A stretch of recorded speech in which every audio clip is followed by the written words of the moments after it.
ونعوذ بالله من شرور أنفسنا ومن سيئات أعمالنا من يهده الله فلا مضل له ومن يضلل فلا هادي له أي فلم تجد له وليا مرشدا ونشهد أن لا إله إلا الله وحده لا شريك له وهو الذي لا ضد له ولا ند له لا مثل له ولا مثيل له ولا كفيل له لا شبه له ولا شبيه له ولا ولد له ولا والد له وهو الواحد الفرد الصمد لم يلد ولم يولد ولم يكن له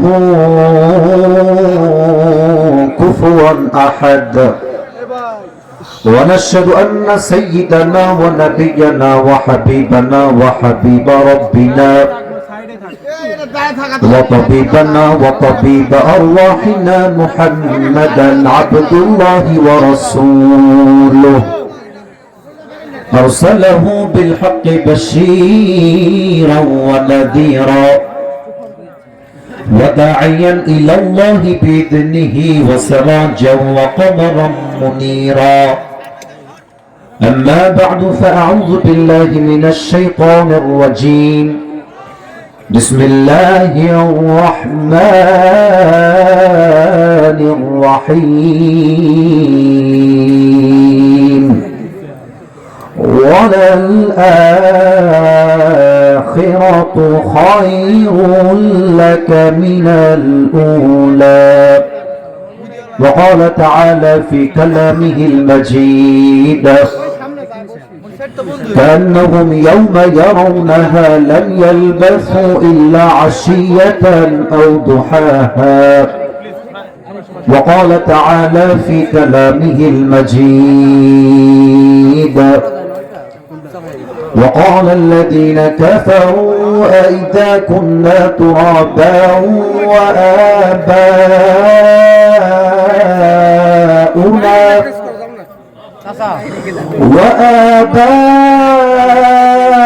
وآباؤنا أئنا لمخرجون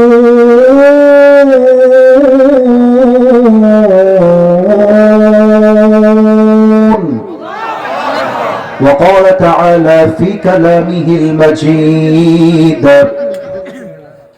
قل الله يحييكم ثم يميتكم ثم يجمعكم إلى يوم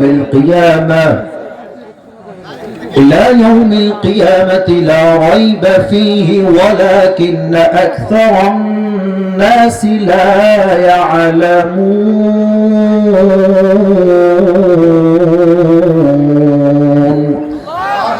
وقال تعالى في كلامه المجيد فمن يعمل مثقال ذرة خيرا يره ومن يعمل مثقال ذرة شرا يره وقال تعالى في كلامه المجيد يا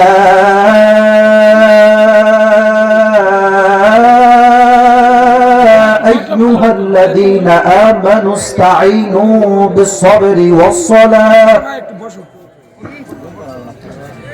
إن الله مع الصابرين وقال تعالى في كلامه المجيد إنما يوفى الصابرون أجرهم بغير حساب وقال رسول الله صلى الله عليه وسلم أول ما يحاسب به العبد يوم القيامة الصلاة أو كما قال عليه الصلاة والسلام ইন্নাল্লাহা ওয়া মালাইকাতাহু ইউসাল্লুনা আলান নবী ইয়া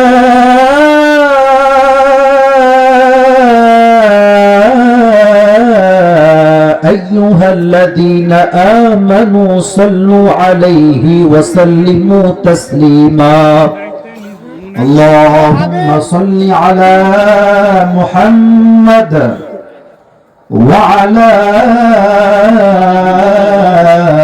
آل محمد كما صليت على উত্তর পাড়ার ভাইরা কেমন আছেন আপনারা সবাই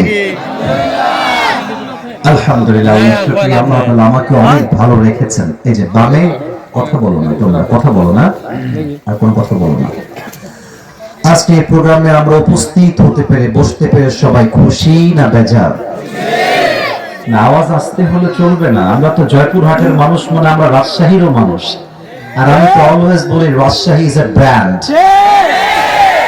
রাজশাহী যদি একটা ব্র্যান্ড হয় তাহলে তো জয়পুরহাট রাজশাহীর মধ্যেই পড়ে জয়পুরহাটও তো একটা ব্র্যান্ডের নাম যুবক ভাই আমরা যারা বসে আছি আমরা তো কাপুরুষের সন্তান নই বীরপুরুষের সন্তানগুলো আমার সামনে বসে আছে আওয়াজ হবে বাঘের মতো কেমন আছেন আপনারা সবাই আজকে বসতে পেরে সবাই খুশি না বেজা এবার সবাই পড়েন তো দিল খুলে আলহামদুলিল্লাহ আজকে এই প্রোগ্রাম ৫তম ওয়াজ মাহফিল পূর্ব সুন্দরপুর উত্তরপাড়া জামিয়া মসজিদ প্রাঙ্গণ আমদই জয়পুরহাট আমাদের আজকে এই প্রোগ্রামে সভাপতি আছেন হযরত মাওলানা মুহাম্মদ তোহা আলম ভাইস প্রিন্সিপাল কোরই নুরুল হুদা কামিল মাদ্রাসা জয়পুরহাট এখানে আছেন আসলে আমাদের দেশে যোগ্য ব্যক্তির চাইতে ভাইরাল ব্যক্তির দাম আমাদের দেশে বেশি দেওয়া হয় একজন আলেম সত্যি অনেক বড় আলেম তিনি বাট হয়তো মিডিয়াতে প্রচার নাই ফ্যান ফলোয়ার্স নাই ইউটিউবে তার কোনো ওয়াজ আপলোড দেওয়া নাই মানুষ ভাবে যে না ইজ নট আ বিগেস্ট যার ইলম ভালো হবে আমল ভালো হবে তো এটার জন্য আমরা ভুলে না যাই আমাদের মসজিদের খতিবকে ইমামকে যেন আমরা তখন অবমূল্যায়ন না করি এবং দ্বিতীয় কথা মেহেরবানি করে শুধুমাত্র আমি আমার খতিব সাহেবকে নিয়ে বলছি ব্যাপারটা এরকম নয় আমার মনে হয় দেশের প্রত্যেকটা মসজিদের খতিব এবং ইমামদের বেতন ১ ডবল নয় ৩ ডবল করা দরকার যুবক ভাইরা একজন পিয়নের বেতন তো ৩০০০ টাকা না ৩০০০০ টাকা অথচ আমাদের মসজিদের খতিবদের বেতন দেওয়া হয় মাত্র ৩০০০ টাকা ৫০০০ টাকা এত কম বেতন যে একজন খতিব সাহেব একজন আলেম একজন ইমাম পুরো মাসে একটা দিন গরুর গোশত কিনতে পারে না যুবক ভাইরা ঠিক কি বলো আমাদেরকে আপনারা নিয়ে আসেন দেন ১ লাখ টাকা ৫০,০০০ টাকা ৬০,০০০ দিতে আমার গায়ে বাঁধে না অথচ ইমাম সাহেবকে আপনার মাত্র ১০ হাতে গায়ে বাঁধে কেন এর কারণ আপনার চিন্তা হচ্ছে ভাইরাল যে তাকে আমি টাকা দিব বা যে ভাইরাল নয় তাকে আমার টাকা দিতে গায়ে চুলকায় যুবক ভাই ঠিক কি বলো আমি কমিটিকে উদ্দেশ্য করে দুইটা কথা বলছি না আমি পুরো দেশকে নিয়ে বলছি আর আমরা দেখেছি আগামীতে মানে গততে যা দেখেছি আগামী কথা তো আল্লাহ তাআলা যা তৌফিক দান করে গতর কথা বলছি একদম আগের কথা ৫ আগস্টের পূর্বে যত মাহফিল হতো বেশিরভাগ মাহফিলের সভাপতি হতো টাটকা সুদখোর আর ঘুষখোর যুবক ভাই মানুষ জানতো যে এটা টাটকা পাটপাট বেঈমান চিটা ঘুষখোর সুদখোর নাম দিত কেন ক্ষমতার বড়াই ইভেন নাম না দিলে বলতো তোরা আমার নাম দিস না মাহফিল বন্ধ করে দিব বলে ঠিক আছে কিনা বলে অত্যন্ত খুশি হলাম যে আজকে আমাদের সহসভাপতি ও আলেম সভাপতি সাহেব ও আলেম আল্লাহ তাআলা আমার যুবক ভাইরা যারা এই পরিশ্রমগুলো করেছে যারা এই কাজগুলো বাস্তবায়ন করেছে সবাইকে আল্লাহ তাআলা নেক হায়াত দান করুন পড়ে আমিন রাগ করলেন নাকি আমি কথা ভুল বলছি প্রিয় ভাইরা আমাদের এই প্রোগ্রামে চিফ গেস্ট বা প্রধান অতিথি আছেন জনাব ডক্টর ফজলুর রহমান সাইদ আমির বাংলাদেশ জামাত ইসলামী জয়পুরহাট জেলা শাখা স্যার কি এসেছিলেন আসছেন আল্লাহ তাআলা ফজলুর রহমান সাইদ স্যারকে ইসলামের খাদেম হিসেবে কবুল করুক আমরা দিল খুলে পড়ছি আমিন আমাদের মাহফিলে বিশেষ আলোচক আমার পূর্বে কথা বলেছেন এবং আমাদের এখানে বিশ্বস্ত অনেকে আছে যেমন আলহাজ মোহাম্মদ গোলাম রাব্বানী চৌধুরী আরো আছেন জনাব মোহাম্মদ কামরুজ্জামান নুরুন নবী, আরো আছেন জনাব মোহাম্মদ ইসামউদ্দিন। যারাই রয়েছেন উপস্থিত সবার জন্য আমি দিল থেকে দোয়া করি আল্লাহ তাআলা সবাইকে ইসলামের খাদেম হিসেবে কবুল এবং মঞ্জুর করে নিক। না আমিনটা জোরে হয় না, দিল খুলে বলেন আমিন। আমার পূর্বে কথা বলেছেন অনেকে, মাওলানা এইচ এম মেহেদী হাসান সিদ্দিক ভাই আমার পূর্বে কথা বলেছেন, ভাই কোরআন থেকে হাদিস থেকে কথা বলেছেন। আমি প্রিয় ভাইয়ের জন্য দোয়া করি আল্লাহ তাআলা প্রিয় ভাইয়ের কণ্ঠকে ইসলামের কণ্ঠ হিসেবে কবুল করে নিক, পড়ুন আমিন। অনেক নাম আছে কলিজার প্রিয় ভাইয়েরা, আমন্ত্রিত অনেক অতিথিবৃন্দ আছেন আমন্ত্রিত। সবার নাম পড়াটা আসলে মেইন ফ্যাক্ট নয়, আমরা দোয়া করছি সবার জন্য। এই প্রোগ্রামকে বাস্তবায়ন করবার জন্য যারা দিনরাত পরিশ্রম করেছে, অর্থ দিয়ে, মেধা দিয়ে, শ্রম দিয়ে, সকলের দানকে যেন আল্লাহ তাআলা তার সন্তুষ্টির ওয়াসিলা হিসেবে কবুল এবং মঞ্জুর করে, পড়ুন আমিন। আর কোন ভূমিকার কথা বাড়াতে চাই না। সাউন্ড সিস্টেম কে মেইনটেইন করছে? অপারেটর কোন দিকে, ডান না বামে?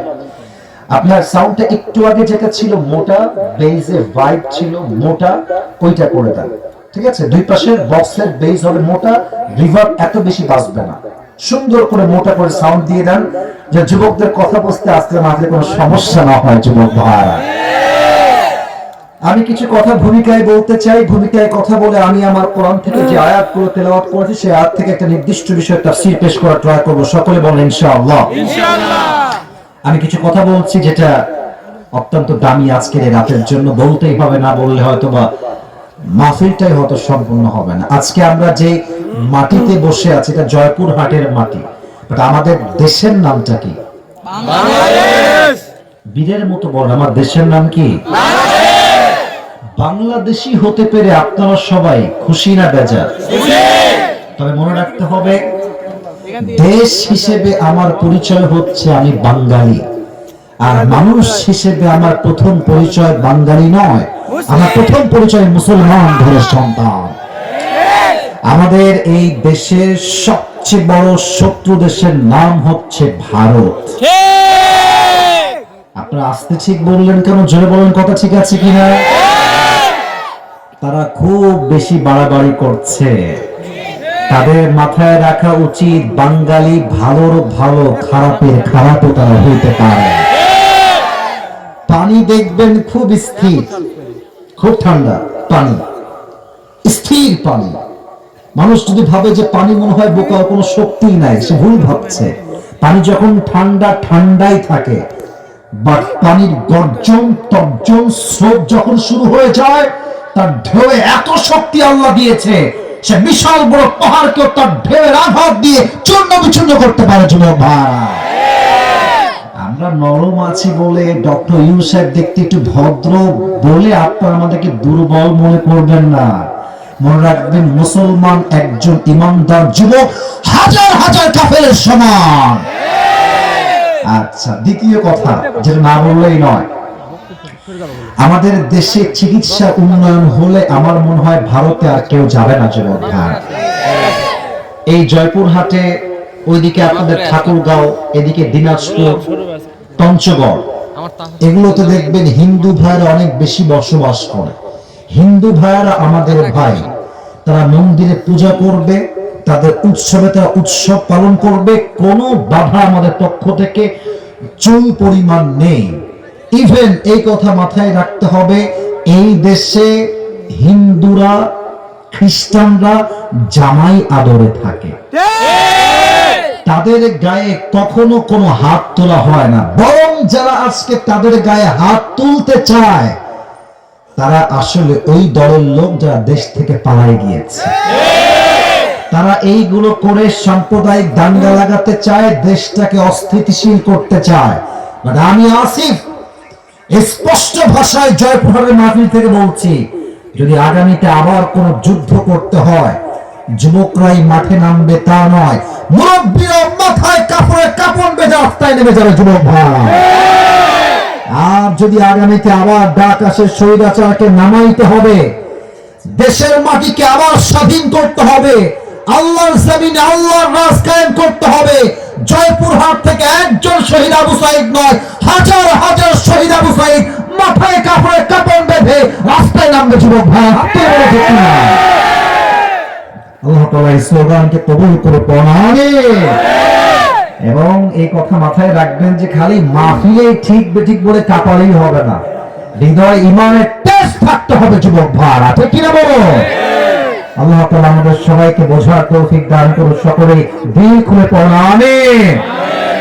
আমি এই কথাটা আগে থেকে নিয়ত করেছিলাম আজকে বলবো, কারণ আমি দেখতে পাচ্ছি আমাদের যিনি মানে পালিয়ে গিয়েছেন, আমাদের ওনার স্বামীর কাছে যিনি পালিয়ে গিয়েছেন, উনি ভাবতেছেন যে যেভাবেই হোক, ইসকন দিয়ে হোক, অমুক দিয়ে হোক, আমি আবার ক্ষমতায় চট করে ঢুকে যাব।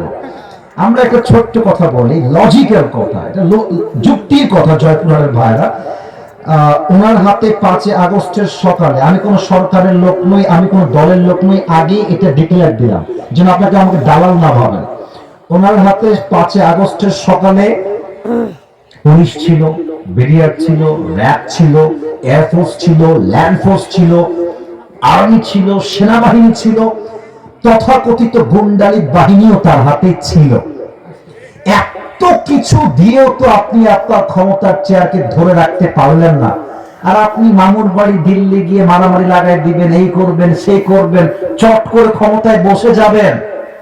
আমরা কি বসে বসে আঙ্গুল চুষবো না কি রে ভাইরা? এত সহজ নয়। আল্লাহর জমিন, আল্লাহর রাজ কায়েম হবে। এই রাজ কায়েম করতে যারাই বাধা প্রদান করবে, এদের সবাইকে ওপেনলি রাস্তার মধ্যে আমরা হত্যা করতে বাধ্য হব যুবক ভাইরা। আমরা দাঙ্গা পছন্দ করি না, কাউকে আমরা আগ বাড়িয়ে মারতে চাই না, বাট আমাদেরকে কেউ আঘাত করতে আসলে আমরা চুল পরিমাণ ছাড় দিয়ে কথা বলতে পারি না। আল্লাহ আমাদের সবাইকে ঈমান জজবা নিয়ে চলার তৌফিক দান করুন, আমিন। আজকের মাহফিলে যারা এসেছেন, আপনাদের বউ আছে, বিবাহিত কারা কারা একটু হাত তুলেন তো প্রিয় ভাইরা।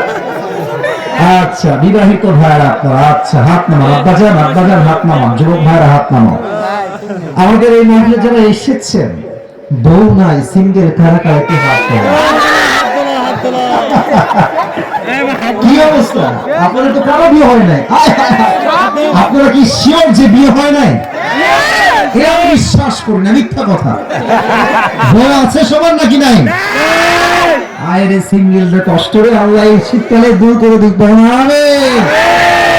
আমার প্রিয় আব্বা যারা এসেছেন, মেহেরবানি করে শীতকালে যুবককে কম্বল দিয়ে, ল্যাপ দিয়ে, জ্যাকেট দিয়ে লাভ হবে না। প্রত্যেকটা সিঙ্গেলের বউ দরকার যুবক ভাইরা। আল্লাহ প্রত্যেকটা আব্বাজানদেরকে বোঝার তৌফিক দান করুন, হবে।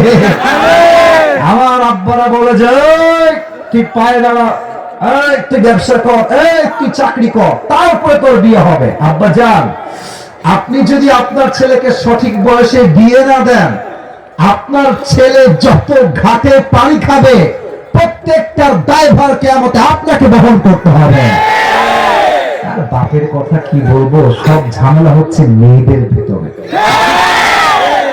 এরা দেখবা যে প্রেম করার সময় চাকরি হলেও চলে, না হলেও চলে, যা হবে তাই চলে।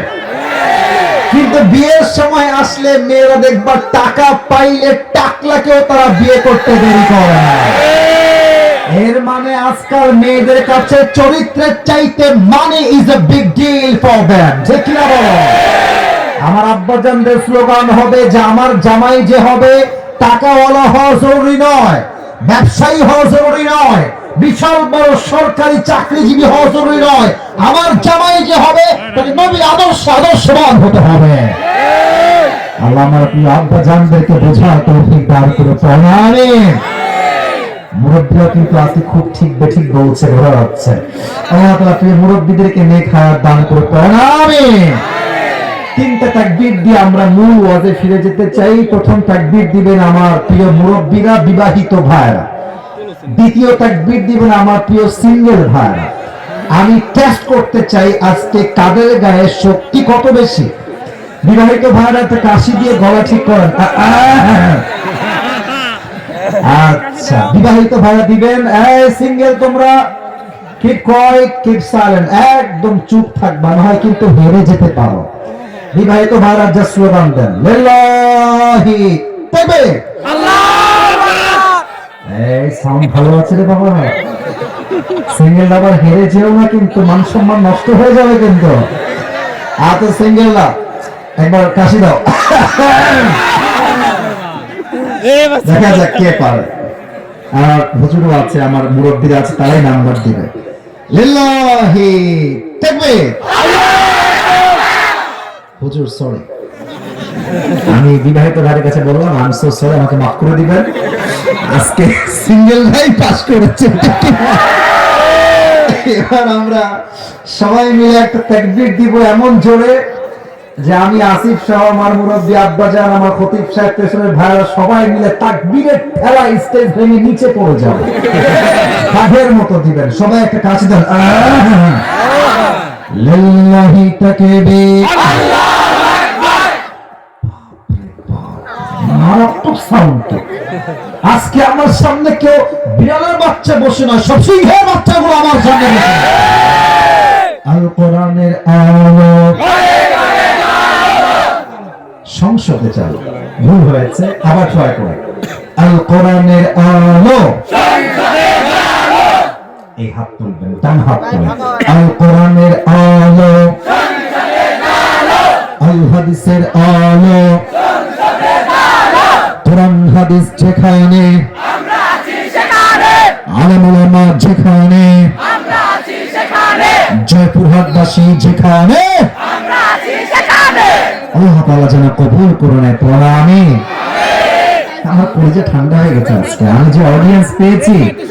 আমার মনে হয় যে আজ যদি ভোর রাত পর্যন্ত ওয়াজ হতো, প্রত্যেকটা যুবক মুরব্বী ভোর রাত পর্যন্ত ওয়াজ শুনে বাসায় ফিরে যেত। আমি একটা গিফট নিয়ে আসছি আপনাদের সবার জন্য। এটা আমার টুপি নিয়ে আসছি। এটা আমি প্রায় সময় গিফট করি জাস্ট মোটিভেট করতে যুবকদেরকে, মুরব্বীদেরকে। এই টুপিটা একটু ভাব নিব এখন। ভাবটা হচ্ছে এরকম যে এই টুপিটা আমি আমার নিজের জন্য নিয়ে আসছি, পাকিস্তান থেকে স্পেশালি আমার জন্য অর্ডার করে মেক করা হয়েছে, শুধুমাত্র আমার জন্য, আমার ম্যাটেরিয়ালস, আমার সাইজে। তো এটা মেবি 5-6 মাস আগে আসছে। তো টুপিটা আমার খুব পছন্দের। বাসা থেকে আসার সময় ভাবলাম যে জয়পুরে যাচ্ছি, আমার প্রিয় ভাইয়ের সঙ্গে দেখা হবে, আমদয় ভাইয়ের সঙ্গে দেখা করে আসি, হাদিয়া দিয়ে আসি। তো এটা নিয়ে আসছি। আরেকটা গিফট আপনাদের জন্য আমি নিয়ে আসছি। তবে আবারও বলছি, এই গিফট কিন্তু সবাই পাবে না।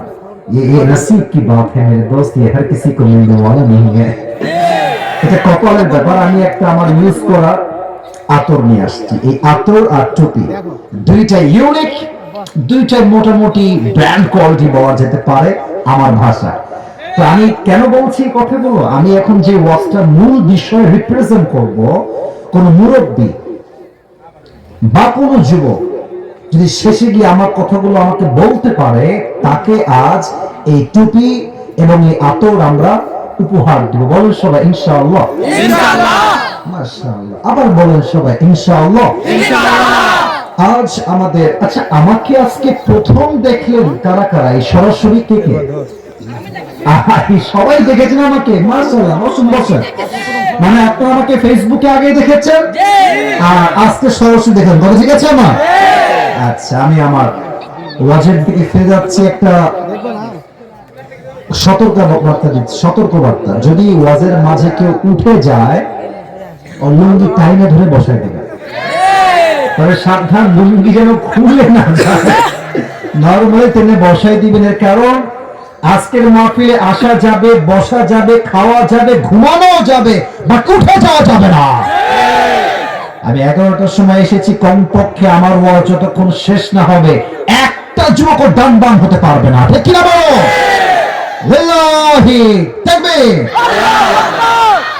আজ আলোচনার আমাদের মূল বিষয় হচ্ছে লাইফ অফ হিয়ার আফটার, পরকালের জীবন। বলেন তো সবাই, দুনিয়ার জীবন না পরকালের জীবন? পরকালের জীবনকে আপনি আরেকটা বাক্যে বলতে পারেন, এটা হচ্ছে আখিরাতের জীবন। রাইট, আখিরাতের জীবন। আমি কিছু প্রশ্ন করছি, ইমানি প্রশ্ন, উত্তর দিবেন দিল থেকে। এখন আমরা বসে আছি জয়পুরহাটের আমদয়ের জমিনে। আচ্ছা প্রিয় ভাইরা, এখানে যে আমরা জীবিত আছি আজকের এই মাহফিলে, বাসায় যে জীবিত ফিরে যাব, জীবিত যে ফিরে যাব, do you have any guarantee about it? কোন গ্যারান্টি কি আপনার কাছে আছে যুবক ভাইরা? কুল্লু নাফসিন যায়িকাতুল মাউত। Everyone has to take the test of death. প্রতিটা মানুষকে মৃত্যুর স্বাদ গ্রহণ করাবে একজন। আওয়াজ দিয়ে বলেন সবাই, তিনি কে? দুই নম্বর কথা একটু বুঝে শুনে বলবেন। আপনার চিন্তা অনুযায়ী আপনার মন আপনাকে কি বলে যে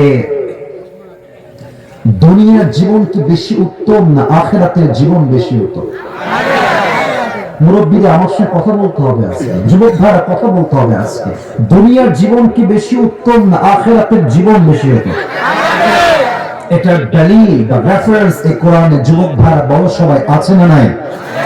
আল্লাহ তাআলা বলছেন 30 নম্বর পারা সূরাতুদ দুহা, আল্লাহ তাআলা বলছেন ওয়ালাল আখিরাতু খায়রুল লাকা মিনাল উলা। আমি আল্লাহ রাব্বুল আলামিন এই দুনিয়ার জীবনের চাইতে আখিরাতের জীবনকে হাজার হাজার গুণ বেশি উত্তম করে বানিয়েছি। কোন সুবহানাল্লাহ। The life of hereafter is much more better than this worldly life. আল্লাহ তাআলা বলছেন আমি দুনিয়ার জীবনের চাইতে আখিরাতের জীবনকে কোটি কোটি হাজার গুণ বেশি উত্তম করে বানিয়েছি। আল্লাহু আকবার। এবার আমাকে সবাই দেখেন এক নজর। এই দেখার জন্য বলছি না, আয়াত বলবো তাই। আমার মানে চেহারার কাটিং দেখে, বডি দেখে, সাইজ দেখে আমার বয়স কত মনে হয় আনুমানিক? মোটামুটি 65 কি বলবে? 26, এই তো 25, 27, 30 এরকমই তো মনে হয় নাকি? আমি কিন্তু বুড়া না ভাই, আমি তাগড়া যুবক ভাই, ঠিক কি না বলো? আচ্ছা, আমি এটা মানে আমার বয়সের জন্য মূলত জিজ্ঞেস করি না, একটা আয়াত বলবো তো তাই আপনাদেরকে জিজ্ঞেস করছি। আয়াতটা বল আগে। আব্বাজান আপনার বয়স আনুমানিক কত হতে পারে? 60 পার। আব্বাজান আপনার 60? 71 পার। মারহাবা মারহাবা। আমার আব্বাজানের প্রায় 70, আমার আব্বাজানের 70 পার 71। আমি এটা মজার জন্য মোটেও জিজ্ঞেস করি নাই, একদম মজার জন্য বলি নাই। আচ্ছা বলেন, দুনিয়ার জীবনটা কি বেশি লম্বা না আখিরাতের জীবন বেশি লম্বা? কত লম্বা জানেন? আমি বলছি না, আপনাকে বুঝতে হবে। লম্বা বললে তো লিমিট বুঝে আসবে না, আপনাকে লম্বা লিমিটটা বুঝতে হবে কত লম্বা। আল্লাহ তাআলা বলছেন সূরাতুন নাজিআত 30 নম্বর পারা, সূরাতুন নাজিআতের একদম সর্বশেষ আয়াত। আল্লাহ তাআলা বলছেন কান্নাহুম ইয়াওমা ইয়ারাউনাহা লাম ইয়ালবাথু ইল্লা আশিয়াতান আও দুহাহা। এই 80 বছরের মুরব্বি আব্বাজান যেই দিন মারা যাবে, যার বয়স 80, 70 কিংবা 100 বছর, যখন সে পরকালের জীবনটা ফেস করতে শুরু করে, পরকালের জীবনটা এত লম্বা হবে, এত লম্বা হবে। 80 বছরের মুরব্বি ডাক দিয়ে বলবে আল্লাহ, আখিরাতের জীবন এত লম্বা? আমার কাছে তো মনে হচ্ছে 80 বছরের জীবন দুনিয়ায় ছিলাম, এটা 80 বছর নয়। পরকালের জীবনটা দেখে মনে হচ্ছে আমার পুরো হায়াতটা মাত্র একটা সকাল কিংবা একটা সন্ধ্যার সমপরিমাণ ছিল। আল্লাহু আকবার। কত লম্বা সময়! 80 বছরের হায়াত মাত্র একটা সকাল কিংবা একটা সন্ধ্যার মতো মনে হয়। এবার সবাই আপনার দুটো চোখ বন্ধ করবেন, আমি 5 সেকেন্ড গুনবো, তারপর সবাই চোখ খুলবে। কারণ ওয়াজ খালি ক্যামেরা আসছে, অনেকগুলো লাইট, অনেক শ্রোতা ছিল, এটার নাম ওয়াজ নয়। ওয়াজ হচ্ছে আমি কি বুঝলাম, আমি কি মানলাম, আমার জীবন পরিবর্তন হলো কিনা, দ্যাট ইজ মোস্ট ইম্পর্টেন্ট। ঠিক কিনা বলেন? আমার কথা জাস্ট কান দিয়ে নয়, দিল দিয়ে শুনতে হবে। মুরব্বীরা, আমার যুবক ভাই, আমিও চোখ বন্ধ করছি, আপনারা বন্ধ করবেন। just for 5 seconds, only 5 seconds. 5 গুনবো আমি, আসিফ নিজেই 5 গোনা শেষ হবে, then you will open your own eyes. তারপর চোখ খুলবেন। সবাই চোখ বন্ধ করুন 5 সেকেন্ডের জন্য। 1 2 3 4 5 চোখ খুলুন। এবার আমি যা বলি ঠিক বেঠিক বলতে হবে, একটু বুঝে শুনলাম। আমরা এখন বসে আছি জয়পুরহাটের ছোট্ট একটা গ্রামের ছোট্ট একটা মাঠে। কাল যখন সকাল হয়ে যাবে, কেউ যাবে স্কুলে, কেউ যাবে কলেজে, কেউ যাবে তার ব্যবসায়, কেউ যাবে তার কলেজে, কেউ যাবে তার দোকানে। প্রত্যেকটা মুরব্বী যুবক যে যার জায়গায় সকাল হলে ছুটে যাবে। আচ্ছা, এই যে জয়পুরহাটে যে রাস্তাটা আছে, মেইন রাস্তা, এখান থেকে আমরা যাই নওগাঁ, এদিকে আমরা দিনাজপুর যাই, এই যে মেইন রোড, যেটাকে বিশ্ব রোড আমরা বলি, পাকা রোড, বুঝে বলবেন, না বুঝে প্লিজ কথা বলবেন না, আজকের মাহফিলে একটু বুঝে বলবেন। বাইপাস রোডে যে গাড়িগুলো যায় স্পিড কি কম হয় না অনেক বেশি হয়? এই যে আপনার হানিফ বাস যেগুলো আছে এগুলো তো মনে হয় 110-20 চলে, তাই না? আমার মনে হয় কি জান, ওর এই স্পিডে যদি কেউ সামনে ঠাস করে এসে যায় একদম পিষে যাবে, 1 সেকেন্ডে মুহূর্তে নাই হয়ে যাবে। আমি যা বলি বুঝে শুনবেন। কাল সকালে আপনি যাবেন নওগাঁ বা জয়পুরহাটের মেইন শহরে। আমি একটু বোঝাবার সাথে আমার হাত দেখাচ্ছি, আমার হাতের ইঙ্গিত গুলো একটু বুঝে বুঝে শুনবেন। এই স্পেস বা এই জায়গাটা হচ্ছে আপনার বাসার এলাকার গলি। আচ্ছা, ওই যে যুবকরা দাঁড়িয়ে আছে ডান দিকে, ওটা হচ্ছে বিশ্ব road. Please try to understand, please pay your attention. মনোযোগ বাড়ান, কথা বুঝতে আপনার জন্য সহযোগী হবে। এটা হচ্ছে বাসার গলি, এটা হচ্ছে বিশ্ব রোড। মনে করেন বিশ্ব রোড থেকে বামেই হচ্ছে পুরা জয়পুরহাটের মেইন শহর বা সদর। আপনি জাস্ট এই ছোট্ট গলি দিয়ে উঠেই বামে যাবেন। জাস্ট যখনই আপনি বাইক নিয়ে, সিএনজি নিয়ে, অটো নিয়ে, রিক্সা নিয়ে, ভ্যান নিয়ে বিশ্ব রোডে উঠেছেন, ঠিক পেছন দিক থেকে বিশাল লম্বা একটা হানিফ বাস এসে, বেস্ট ট্রাভেলস এসে, গ্রিন লাইন এসে অথবা গ্রামীণ বাস এসে এমন জোরে আপনার বাইকে, সিএনজিতে, অটোতে ধাক্কা দিচ্ছে, এক ধাক্কায় মুরব্বী কিংবা যুবক 40 হাত দূরে গিয়ে পড়েছে, এমনি উড়ে গিয়ে পড়েছে। আর এই উড়ে যাওয়ার পর এই কপালটা আছে না, এই কপালটা সোজা পিচ ঢালাও রাস্তায় ঠাস করে একটা আঘাতে মুরব্বী বা যুবকের কপালটা ফেটে ফিলকি দিয়ে গল গল গল গল রক্ত বের হয়ে পুরো রাস্তা লাল হয়ে গেছে। আর জয়পুরহাটের সবাই চিৎকার দিয়ে বলছে, বাঁচাও, ধরো তাকে, বিশাল বড় একটা দুর্ঘটনা ঘটে গেছে, ধরো তাকে, খুব দ্রুত ধরো ধরো ধরো ধরো। সবাই খুব দ্রুত আপনাকে ধরে সোজা আপনাকে নিয়ে গিয়েছে, অজ্ঞান আপনি, হুঁশ নাই, আপনাকে নিয়ে গেছে রাজশাহী মেডিকেল কলেজ হসপিটালে। You don't have any strength to talk with anybody, কথা বলার শক্তি নাই, চোখ বন্ধ, অজ্ঞান হয়ে গেছে। 24 ঘন্টা পর আপনি আপনার চোখ খুলেছেন যে কোথায় আসলাম। তো চোখটা খুলে দেখছেন everything is just like not clear, কেমন ঝাপসা ঝাপসা, দেখা যায় না। বাট আপনি বুঝতে পারছেন আপনি যে বেডে শুয়ে আছেন, এই বেডের চাদরের রং হচ্ছে সাদা, আপনার কভার যেটা বালিশের কভার এটাও সাদা, যে দেওয়াল আপনার পাশে এটাও সাদা, উপরের ফ্যান সাদা, পুরো রুমটাই everything is just look like a white colour, পুরো রুমটাই সাদা আর সাদা। হঠাৎ করে আপনার চোখটা একটু ক্লিয়ার হয়েছে, আপনি কোথায় আছেন আপনি দেখছেন ঠিক আপনার পা বরাবর বিশাল বড় গ্লাস ফিটিং করা গেট বা দরজা, ওখানে লম্বা করে লেখা আছে এই রুমটার নাম হচ্ছে ICU। ICU। জয়পুরহাটের ভাইরা কথা বুঝে বলুন তো, আইসিইউ থেকে মানুষ কি কখনো সাধারণ অবস্থায় নেওয়া হয় না ডেঞ্জারাস অবস্থায় নেওয়া হয়? Dangerous, last stage of your life। আপনি আপনার জীবনের শেষ মুহূর্তে হঠাৎ করে চলে আসছেন। এখন ছিলেন জয়পুরহাটে আর এখন দেখছেন আইসিইউতে শুয়ে আছেন। তখন আমরা বসে বসে একটা চিন্তা করবো, কি জানেন? ভাবছি, ইস আমি কেন সুদ খাইলাম, ইস আমি ঘুষ কেন খাইলাম, ইস আমি আমার যৌবনকালে হারাম প্রেম কেন করলাম, ইস প্রত্যেকটা মেয়ে ভাববে যে আমি আমার যৌবনকালে পর্দা করে পর্দায় আমি কেন চললাম না, ভাববে আর আফসোস করবে। হঠাৎ করে দেখবে আইসিইউ রুমের জানালা দিয়ে একজন যুবক আকাশ থেকে নেমে আসছে জমিনের দিকে। এটা কি মানুষ হবে না ফেরেশতা হবে? এই যুবক ভাই বুঝে বল, আকাশ থেকে যে নেমে আসে এটা কি মানুষ হয় না ফেরেশতা হয়? এখানে এসে আমাদের মাঝে দুই ধরনের মানুষ হবে। এই মুরব্বী আব্বাজান আপনার পায়ে হাত, যুবক ভাই আমার মায়ের আপনাদের পায়ে আমার হাত, আমার কথাকে আপনি ফেলাই দিবেন, আমি যা বলি কলিজার থেকে আজকে শুনে যান, হয়তো আপনার জীবনে কাজে আসতে পারে।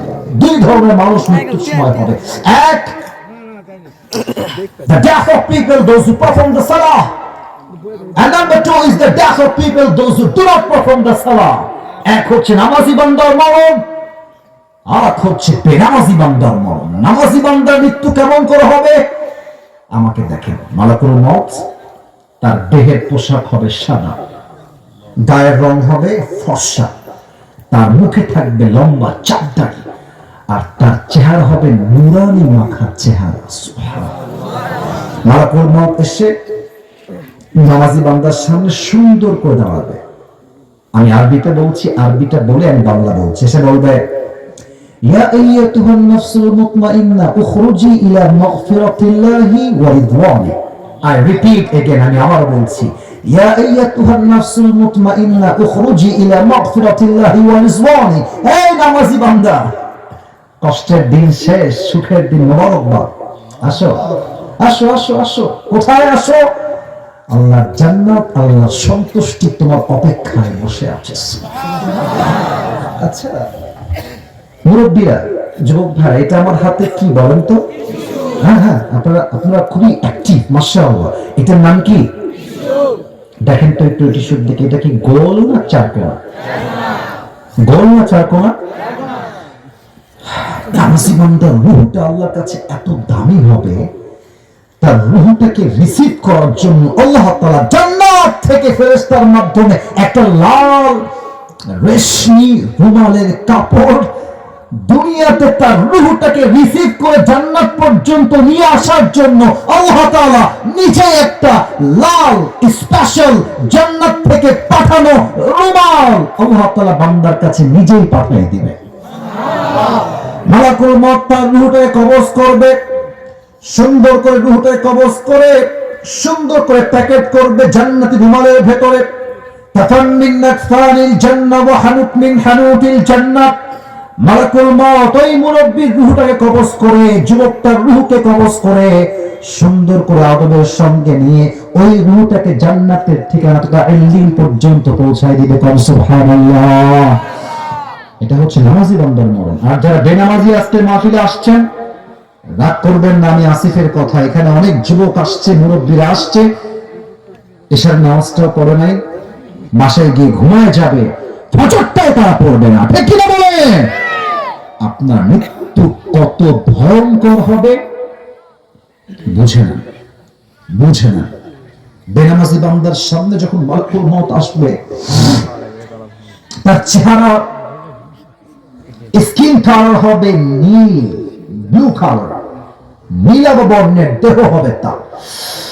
আর মালাকুল মউতের পোশাক হবে ব্ল্যাক, কুচকুচে কালো, আর তার চেহারার রং হবে নীলাভ বর্ণের চেহারা।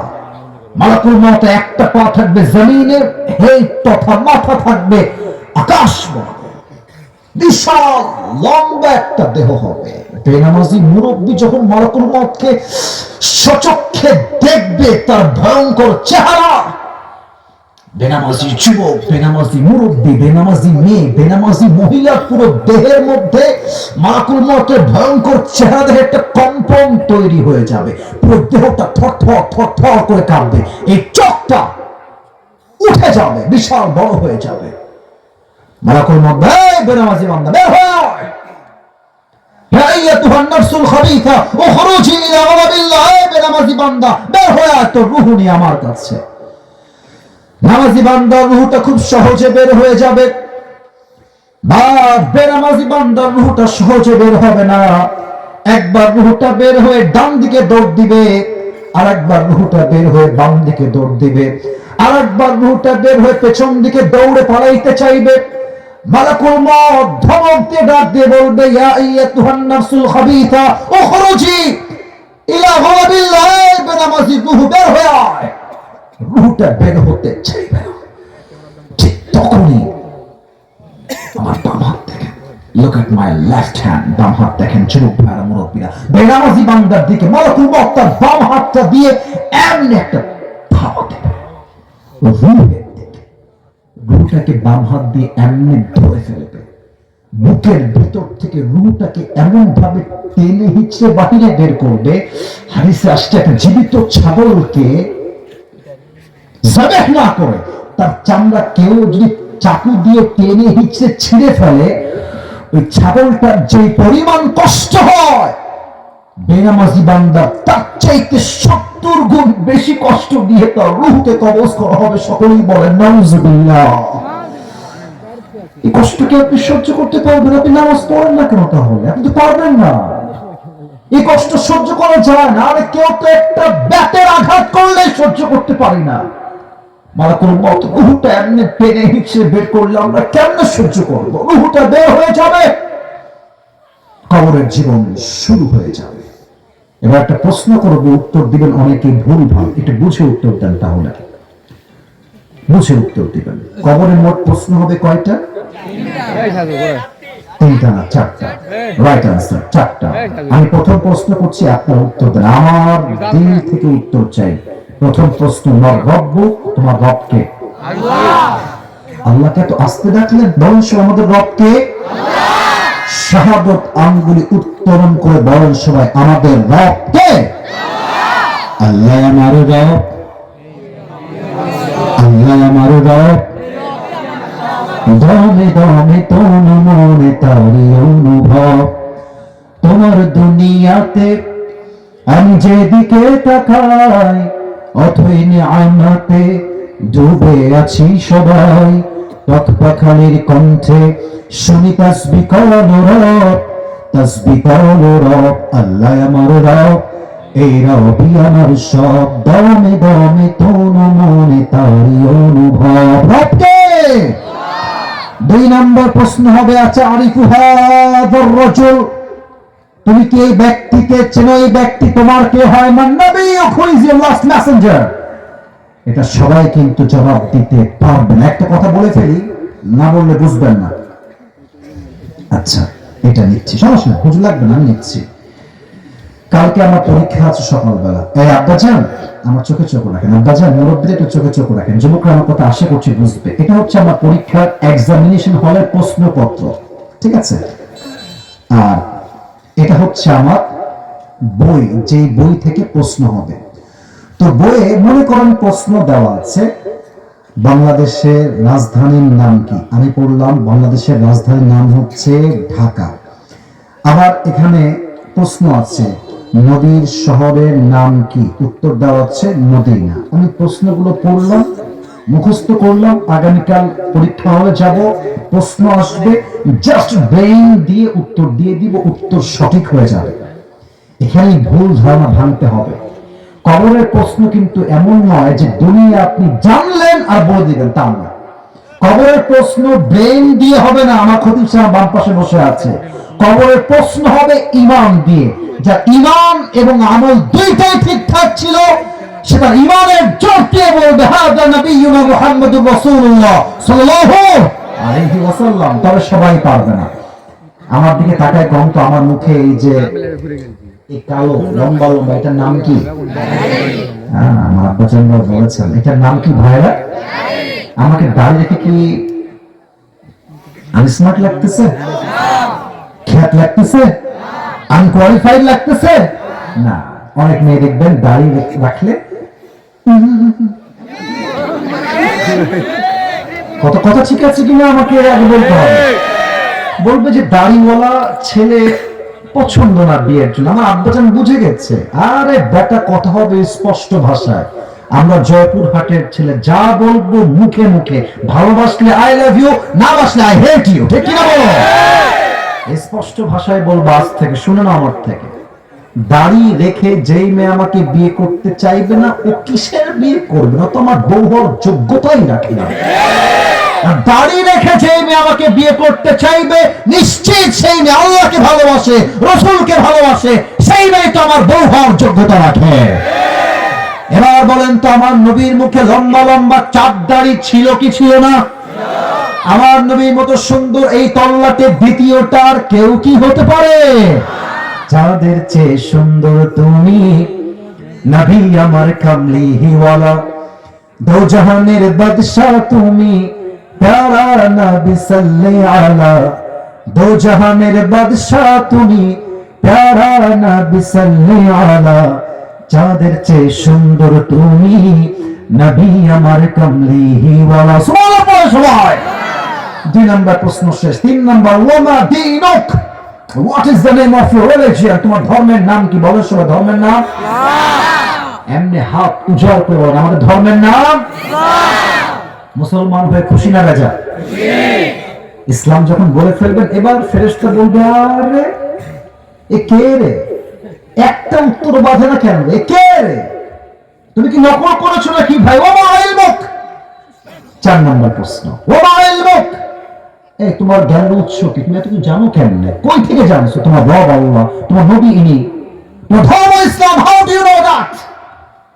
What is the source of your knowledge? তোমার জ্ঞানের উৎস কোথায়? বুঝে গেছেন? বলেন সবাই কিতাবটার নাম। 4টা উত্তর যখন হয়ে যাবে, এবার আল্লাহ স্বয়ং নিজে ডাক দিয়ে বলবে, এই ফেরেশতা স্টপ, স্টপ, থাম, আর কোনো প্রশ্ন হবে না। আমার বান্দাকে আর ডিস্টার্ব করিস না। আমার বান্দার কবরটাকে এই মুহূর্তে জান্নাতের বাগান বানায় দে। আমার বান্দার কবরের সঙ্গে জান্নাতের দরজা খুলে দে।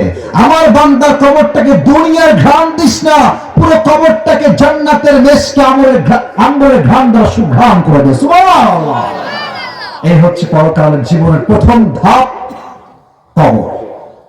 এবার আমরা যাব দ্বিতীয় ধাপে। কিন্তু দুঃখের বিষয় হচ্ছে আজ কুয়াশা অনেক বেশি, ঠান্ডাও অনেক বেশি। তবে আমরা বলি হোক না কুয়াশা, হোক না ঠান্ডা, আমরা তো কুয়াশার চাইতে কোরআনকে বেশি ভালোবাসি। আমরা তো কুয়াশার চাইতে আল্লাহ রাসূলকে বেশি ভালোবাসি, ঠিক না? এটা হচ্ছে আমার ওয়াজের শেষ অংশ। আমার যুবক ভাইরা যারা পুরস্কার পেতে চান বা মুরব্বীরা, এখন কথাগুলো মনোযোগ দিয়ে শুনবেন। এখন যা বলবো কনস্ট্রাকটিভলি সাজিয়ে গুছিয়ে বলছি। পরকালের জীবনটাকে আল্লাহ তাআলা মোট 3 ভাগ করেছে। বলেন সবাই কয়টা? 3 ভাগ। এই যে তাকবীর দেওয়া লাগবে, মরে গেছে সবাই, একটা কাশি দেন, তাকবীর দেন সবাই, একটা বাঘের মতো, এমন বাঘের মতো স্লোগান দিবেন, প্রমাণ হবে জয়পুরহাটের সন্তান, ছোট বাঘের বাচ্চা, মাঝা বাঘের বাচ্চা, শেষেও আমরা বীরপুরুষের সন্তান, ঠিক কিনা বলে? লিল্লাহি তাকবীর, মাশাআল্লাহ, তাকবীর, আল কোরআনের আলো, আল হাদিসের আলো, জয়পুরহাটবাসী যেখানে, আল্লাহ তাআলা কবুল করুন। সকলে পড়েন আমিন। আচ্ছা, 1 নম্বর চ্যাপ্টারটা কি? পরকালের জীবনের প্রথম ধাপ হচ্ছে, if you believe in life of hereafter, then you must have to believe in on the day of resurrection. যে বান্দা পরকালে বিশ্বাস করে, সেটা পরিপূর্ণ বিশ্বাস করে, আমার জীবন তো দুনিয়াতে মৃত্যুর মাধ্যমে শেষ হলো, বাট আমার জীবন আসলে শেষ নয়, আমার জীবন তো কেবলই শুরু হলো। কারণ মরে যাওয়ার পরে বান্দাকে আবার রূহ দিয়ে পুনরুত্থান দিবসে আবার জীবিত করবে একজন। আওয়াজ দিয়ে বলেন সবাই, তিনি কে? 2 নম্বর বিশ্বাস হবে, যেই বান্দা পরকালে বিশ্বাস করবে, সেই বান্দা মন থেকে প্রাণ থেকে বিশ্বাস করবে, দুনিয়ার জমিনে আমি চাই ছোট্ট আমল করি কিংবা বড় আমল করি, যাররা যাররা পরিমাণ আমলকে কিয়ামতের দিন ওজন দিবে 1 সপ্তাহ। আওয়াজ দিয়ে বলেন সবাই, তিনি কে? আপনাদের টিনের বাসা আছে কারো? এরকম কেউ কি আছেন টিনের বাসা আছে? টিনের বাসা, হ্যাঁ, হাত নামান, হাত নামান, আমার দিকে তাকান।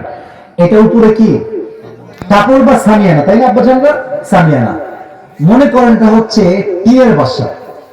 জয়পুরহাটের ভাড়া কিসের বাসা?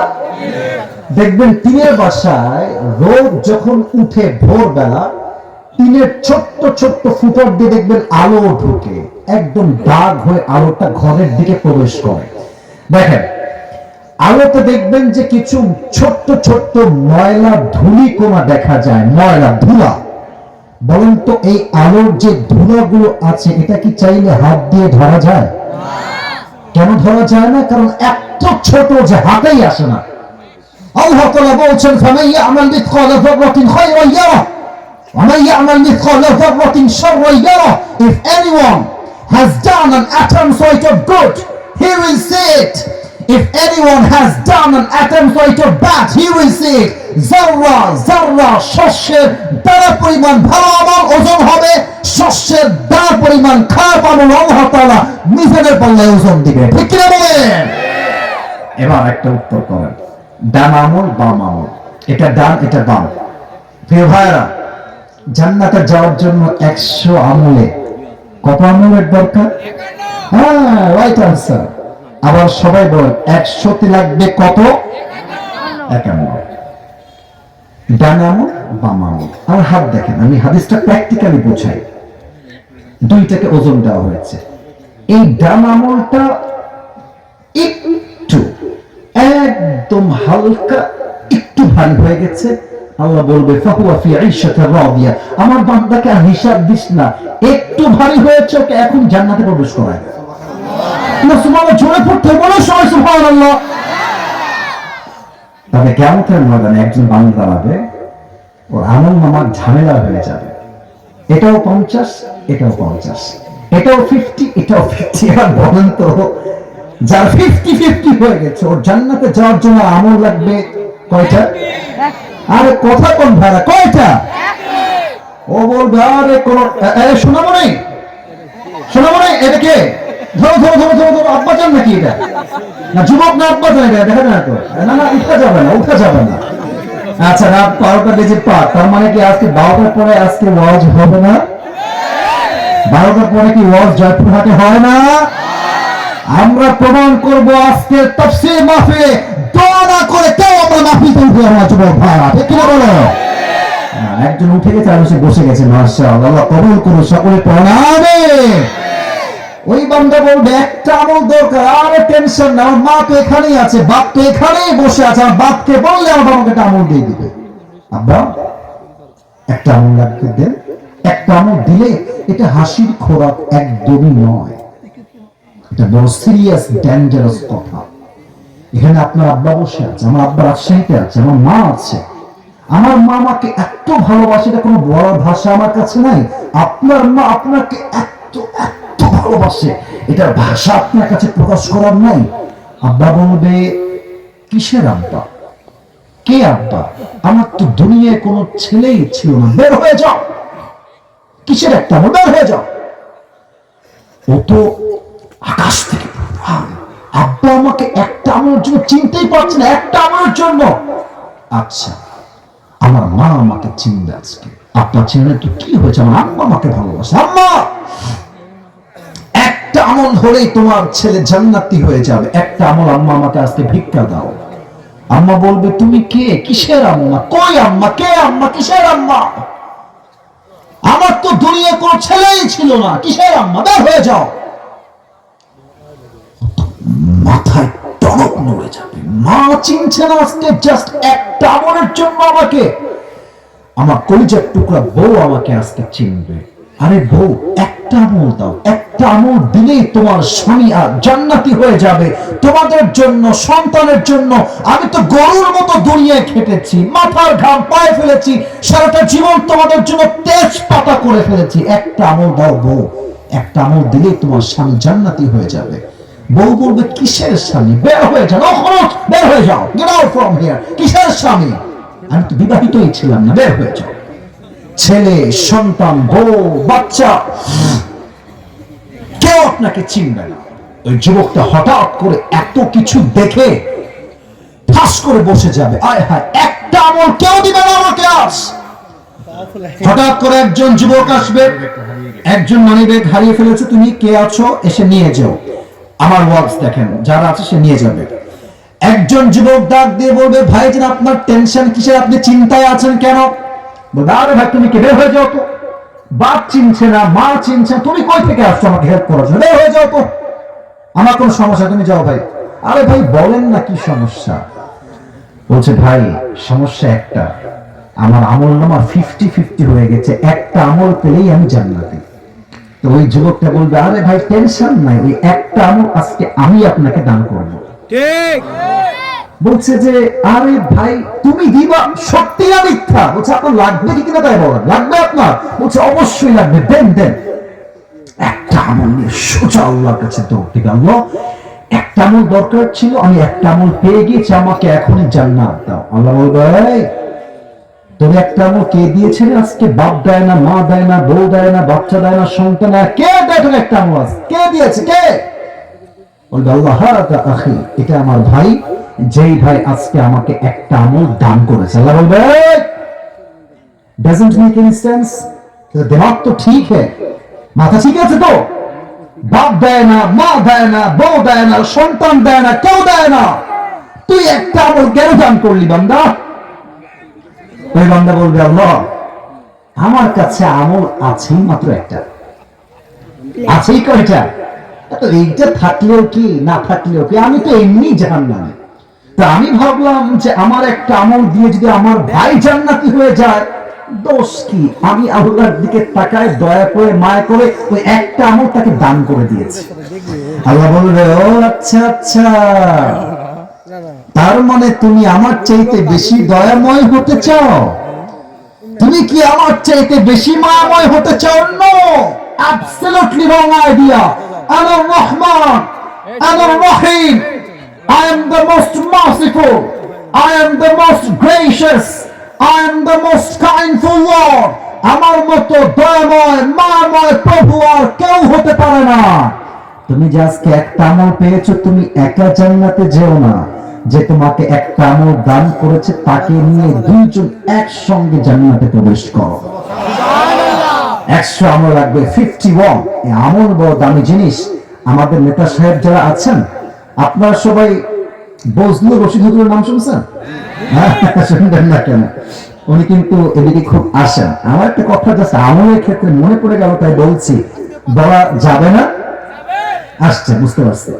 দেখেন, আজকালকার যারা নেতা আমরা দেখেছি আগে, এরা নামাজকে নামাজের জন্য নয়, নামাজকে ভোট পাওয়ার জন্য ব্যবসা হিসেবে, হাতিয়ার হিসেবে ইউজ করে। বলছিলেন যে উনি একটা এলাকায় মাহফিলে গেছে, ওই মেবি টাঙ্গাই বা বগুড়া এরকম কোন জেলার নাম হবে, আমি ভুলে গেছি। তো ওয়াজ করছে হুজুর, রাত প্রায় 12টা বেজে গেছে। ওয়াজ মানুষ খুব মনোযোগ দিয়ে শুনছে, এভাবে বসে বসে। হঠাৎ করে পেছন থেকে স্লোগান দিচ্ছে, নেতা সাহেবের আগমন, শুভেচ্ছা, স্বাগত। একেবারে সব চামচাগুলো চিল্লাচ্ছে একেবারে। নেতা সাহেব উঠে স্টেজে আসছে, ডান পাশে বসেছে। আমাকে মাইকটা এখনই দিলে খুব ভালো হয়, আমি খুব ব্যস্ত, তো মাইকটা এখনই দিলে আমার জন্য খুব ভালো হয়। হুজুর বলছে, অন্য জেলার থেকে ওয়াজ করতে আসছি, মাইক খাওয়ার আগে মাইক দিয়ে দেওয়াই ভালো হবে। তো মাইকটা দিয়ে দিয়েছে। তো এই হ্যান্ড মাইকটা এখানে আছে, হ্যান্ড মাইকটা ধরে বলছে, নামাজ নামাজ নামাজ, সালাম কালাম কিছু না, নামাজ আর নামাজ। হুজুর দেখছে, বাপরে, কথার আগেও নামাজ, মাঝেও নামাজ, শেষেও নামাজ। यार ये तो जन्नत से भाग के दुनिया में आई है। এত ভালো তো আমি আজীবনে দেখি নাই রে বাবা। নামাজ, প্রিয় ভাইরা, নামাজ নামাজ ছাড়া জীবনে কোনো গতি নয়। ডায়লগ দিয়ে নেমে গেছে। এখন হুজুর ভাবছে, এর তো খবর নেওয়া লাগবে, কত ভালো নেতা। তো নেতার কিছু চামচা থাকে না? আরে ভাই, কতক্ষণ থাকে না? তো ডান পাশে এই পাশে দাঁড়াচ্ছিল, তো ওকে হুজুর ধরছে, এদিকে। তো নেতা তো খুব ভালো নামাজ পড়ে, কমপক্ষে তো 70-80 টাকা তাহাজ্জুদ তো অবশ্যই পড়ে। তো ছেলে খুব বদমাইশ, এদিককার ভাষা রাগ করতেন না। ছেলে হুজুর জানিয়ে বলতেন, তেমনি বড় ট্রাই করছি। ছেলে হুজুর কানে কানে বলছে, হুজুর 5 ওয়াক্ত নামাজ, এর সঙ্গে 5 দিন একসঙ্গে আছি, এই শালা 1 ওয়াক্ত নামাজও পড়ে না। তার মানে আপনারা কি বুঝলেন? কিছু নেতা আছে নামাজকে ধর্মের জন্য নয়, আল্লাহর জন্য নয়, ভোটের জন্য ব্যবসা হিসেবে ইউজ করার জন্য। কি বলো? ওই আমল যতই হোক। আমাদের একজন নেতা ছিলেন বাংলাদেশে, উনি বলতেন যে আমি তো ডেইলি নিম্নে 70-80 টাকা তাহাজ্জুদ আমি একাই পড়ি। তো নাম বলতে হবে, নাম বলতে বলছি আমি। তো এরা আজকে কোথায়?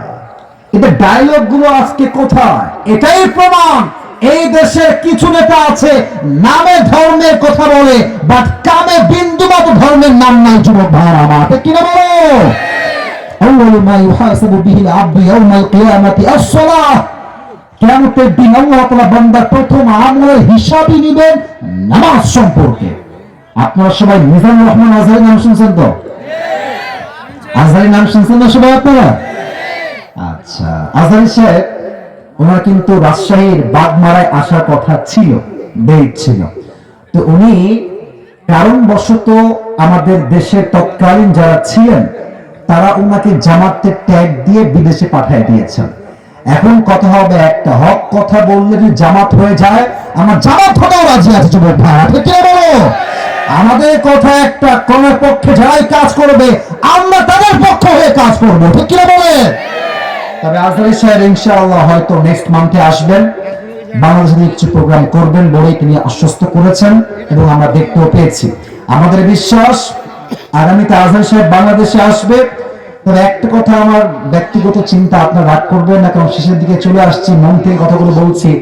আমার বিশ্বাস সাইদি সাহেব বেঁচে থাকলে আজকে বাংলাদেশে ৮০% ইসলামের বাস কায়েম হয়ে যেত যুবক ভাই।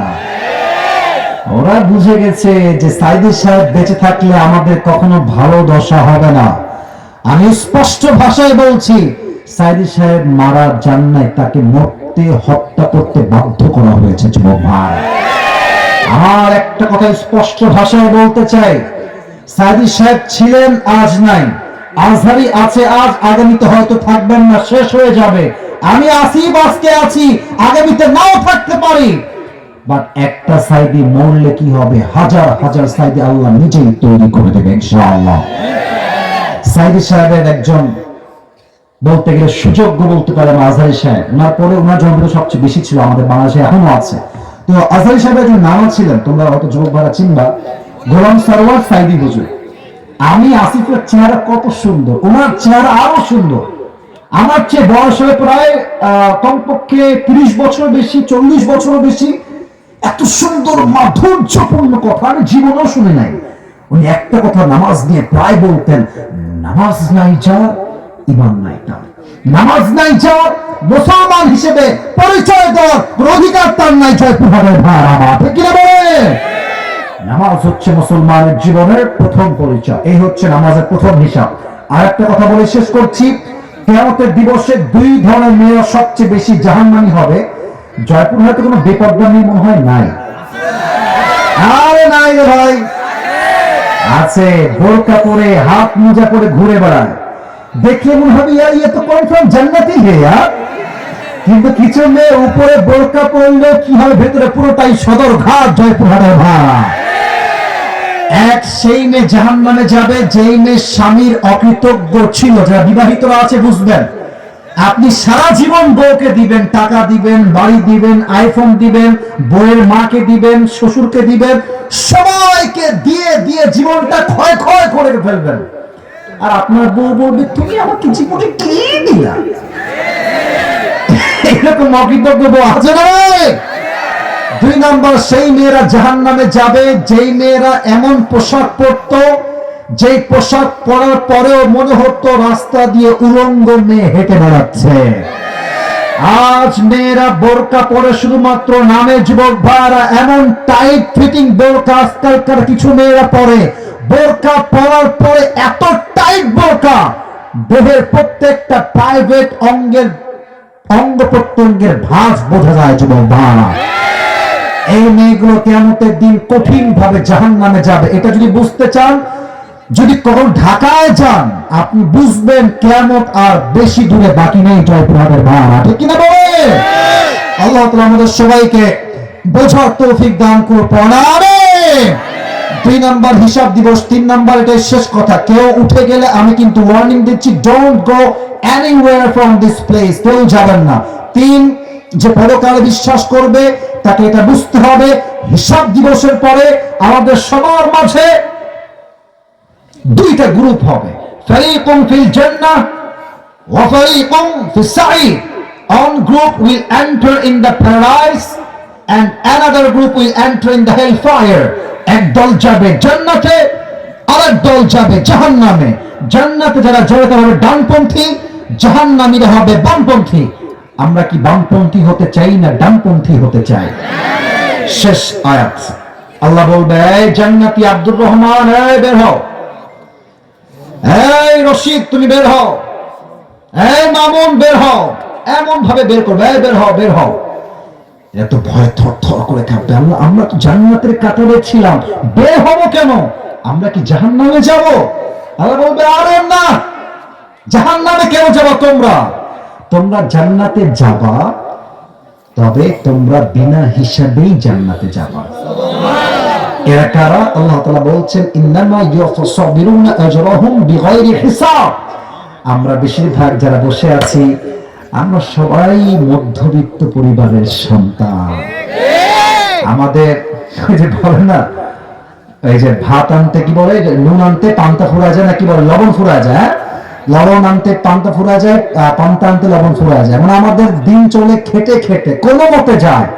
আল্লাহর হাবিব বলেছেন কিয়ামতের কঠিন দিনে বড়লোকের চাইতে গরিবরা, মধ্যবিত্তরা 500 বছর আগে জান্নাতে প্রবেশ করবে। আল্লাহর হাবিব বলেছেন আমি জান্নাতে প্রবেশ করব, আমার সঙ্গে সবার প্রথম কাতারে যারা শামিল হবে তারাই হবে মধ্যবিত্ত গরিব ঘরের সন্তান। সুবহানাল্লাহ। এই অভাবে কষ্টে অনটনে দুঃখে বাড়িতে চাল নাই, ডাল নাই, ভাত নাই, জমিতে ফসল হচ্ছে না, ধান হচ্ছে না, ব্যবসায় বরকত নাই, দোকানে ব্যবসা নাই, অভাব চলছে আমার। প্রত্যেকটা অভাবের মুহূর্তে সেই বান্দা বলবে আমার রব আমাকে জান্নাতে রেখেছে, আমি কেমনেই খুশি, আলহামদুলিল্লাহ আমি ভালো আছি, আল্লাহ আমাকে ভালোই রেখেছে।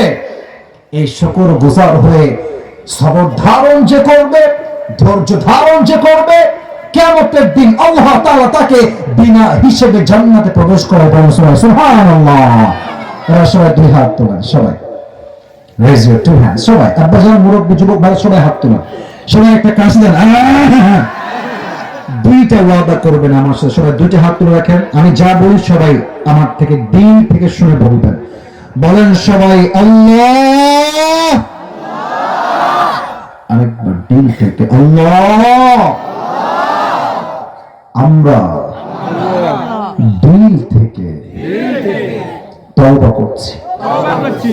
আল্লাহ, তুমি আমার জীবনের সব গুনাহ মাফ করে দাও। দিল থেকে বলেন সবাই মাফ করে দাও। বলেন সবাই দিল থেকে আমিন। হাত উপরে রাখেন। আমার শেষ কথা বলেন সবাই হুজুর। জোরে বলতে হবে হুজুর। আমরা জয়পুর হাটের সন্তান, আপনাকে ওয়াদা দিলাম দোয়া না করে আমরা কেউ এভাবে বাসায় যাব না। দেখি নাই, আবার বলেন বাসায় যাব না। এবার বলেন সবাই ইনশাআল্লাহ। এবার যদি কেউ উঠে যায় আমার দোষ নাই। আল্লাহ হাবিব বলেছেন লা ঈমান আলাহ লিমান লা আমান আলাহ। যার কথা ঠিক নাই তার ঈমানের ঠিক নাই। ঠিক কিনা বলেন? কেউ উঠে যাবেন না। হাদিয়াটা দিতে চাই জাস্ট পুরো ওয়াজের সামারি, অর্থাৎ সার সংক্ষেপ 1 থেকে 1.5 মিনিটে বলা ট্রাই করছি। প্রথমেই বলে দিচ্ছি কবরের মোট প্রশ্ন 3টা নয়, কবরের মোট প্রশ্ন হবে কয়টা? 1 তোমার রবকে, 2 তোমার নবীকে, 3 তোমার ধর্ম কি। 3টা উত্তর শেষ। Last question will be like this, ওয়া মা ইলমুক, what is the source of your knowledge, তুমি কই থেকে এত জ্ঞান অর্জন করেছো। উত্তর হবে আল কোরআন। আচ্ছা, এই হচ্ছে কবরের 4টা প্রশ্ন, মাথায় ঢুকায় নেন। কবরের পরেই হচ্ছে পরকাল জীবন, মূল ভাবে মূল ধারায় শুরু হবে। এই পরকালের জীবনকে আল্লাহ তাআলা মোট 3 ভাগে ভাগ করেছেন। বলেন সবাই আওয়াজ করে জোরে শুনে কয় ভাগ? আচ্ছা, 1 যে পরকালে বিশ্বাস রাখে, সেটা বিশ্বাস রাখে আমার রূহটা দুনিয়াতে কবজ হয়ে গেছে, ঠিক আছে, বাট আমাকে কবরে যাওয়ার পর নতুন করে আবার জীবন দিবে। 1 সপ্তাহ আওয়াজ দিয়ে বলেন সবাই তিনি কে? 1 নাম্বার পুনরুত্থান দিবসে বিশ্বাস। 2 if you believe in life of hereafter, then you must have to believe in on the day of accountability. যে পরকালে বিশ্বাস করে সে হিসাব দিবসে বিশ্বাস করে। যে পরকালে বিশ্বাস করে সেটা মনে প্রাণে বিশ্বাস করে। প্রত্যেকটা আমলের যাররা যাররা আমলের হিসাব নিবে একজন, তিনি কে? সেক্ষেত্রে আমি বলেছিলাম আমলের ক্ষেত্রে 100 আমলে কত আমল হলে বান্দা জান্নাতে যাবে? 51। বলেন সবাই কত? 51। এবার আসুন আরেকটা বিষয় জিজ্ঞেস করি। কিয়ামতের দিন প্রথম হিসাব হবে কি বিষয়ে? নামাজ। বলেন সবাই কি বিষয়? নামাজ বা সালাত, এই সালাত মানে কিন্তু টমেটো সালাত না ভাই, নামাজ। আচ্ছা, এই হিসাব দিবসে দুই ধরনের মেয়ে সবচেয়ে বেশি জাহান্নামে যাবে। এক, যারা স্বামীর প্রতি অকৃতজ্ঞ। দুই, সেই মেয়ে জাহান্নামে যাবে যেই মেয়ে কাপড় পরে এমন টাইট ফিটিং, দেখলে মনে হবে রাস্তা দিয়ে কাপড় পরিহিতা কোনো মেয়ে নয়, উলঙ্গ মেয়ে রাস্তা দিয়ে হাঁটছে। যুবক ভাড়া ঠিক কিনা বলো? এই হচ্ছে 2 নাম্বার বিষয় শেষ। 3, হিসাবের পরে আমাদের মাঝে 3 নম্বরে এসে দুইটা দল হয়ে যাবে।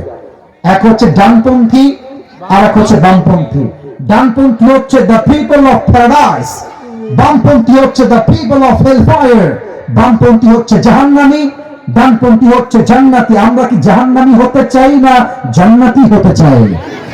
আচ্ছা, শেষ কথা। এক গুণের লোক, একটা জাস্ট গুণের জন্য আল্লাহ বলবে তোমরা বিনা হিসেবেই জান্নাতে যাও। এই গুণটা হচ্ছে সবর বা ধৈর্য। বরং সবর বা ধৈর্য। কবরের 4টা প্রশ্ন এবং পরকালের জীবনের 3টা ধাপ।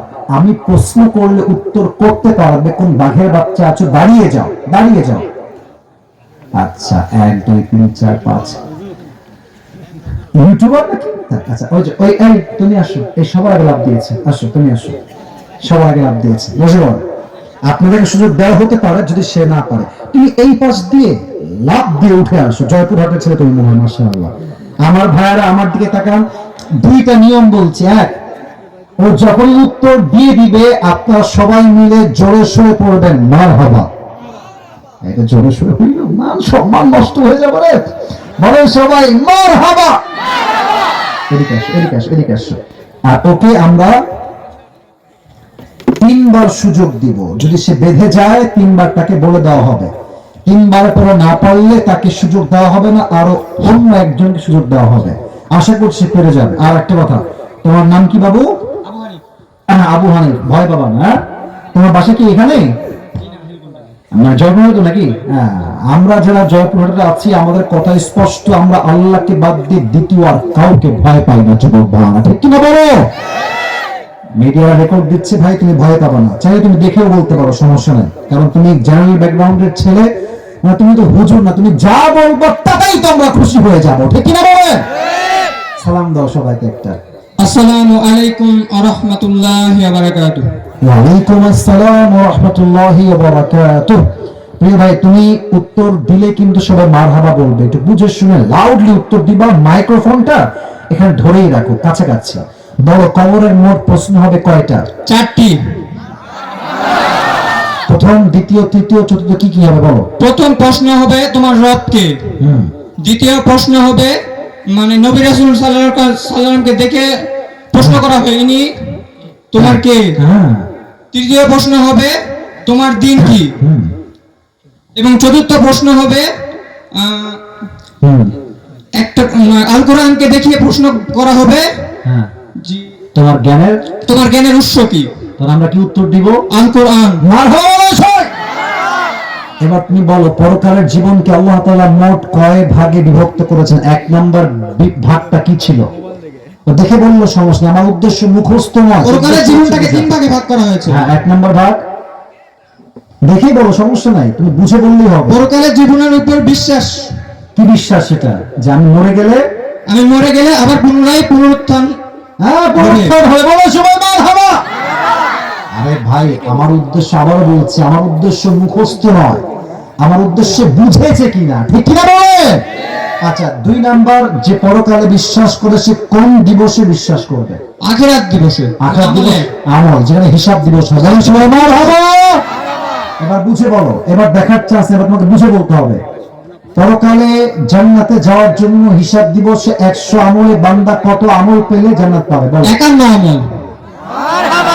আচ্ছা, এবার বলো, পরকালে বান্দাকে আল্লাহ তাআলা প্রথম হিসাব কি বিষয় নিবে? এই বলবে as-সালাত। মারহাবা। as-সালাত, নামাজ বিষয় হবে। এবার একটু বুঝে বলবা। কিয়ামতের দিবস, এটা দেখে বলতে পারো, এটা তুমি দেখে বলতে পারবা। কিয়ামতের দিবসে 2 ধরনের মেয়ে জাহান্নামে যাবে সবচেয়ে বেশি। কারা কারা? একটা হলো বেপরদা, আর 2 নাম্বার হলো স্বামীর যে অবাধ্য হয়েছে। মারহাবা।